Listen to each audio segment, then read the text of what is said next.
నా ఛాలెంజ్ ని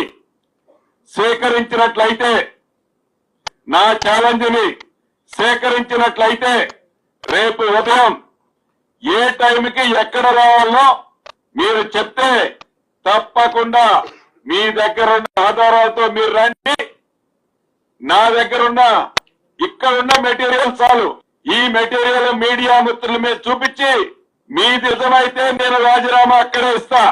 మీది నిజమైతే కరెక్ట్ ఫార్మెట్ లో మీ రాజీనామాని నైతిక బాధ్యత వహిస్తూ స్పీకర్ గారికి రైట్ ఫార్మెట్ లో ఇవ్వాలని ఈ వేదిక ద్వారా మీ ద్వారా ఆ గౌరవ మాజీ మంత్రి వర్యులకు సవాల్ చేస్తున్నా.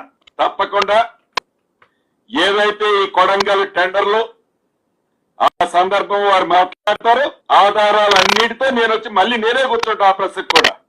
ఏం భయపడా, ఇవాళేమి నేను కాంట్రాక్టర్ని కాదా అంటే నేను రాజకీయాల్లోకి వచ్చానని నా కుటుంబం వ్యాపారం చేయకుండా ఇంట్లో కూర్చుంటారా? 3.99 అంటే 4% మీ టైంలో టెండర్లు ఇచ్చారు, అది మీ తొత్తులకు ఇచ్చారు. మేము 2.44% ఇచ్చాం. మీరు ఇచ్చిన దానికంటే 54 కోట్లు తగ్గించి ఇచ్చాం. వాల్యూనే అది లేదు, 8,888 కోట్లు.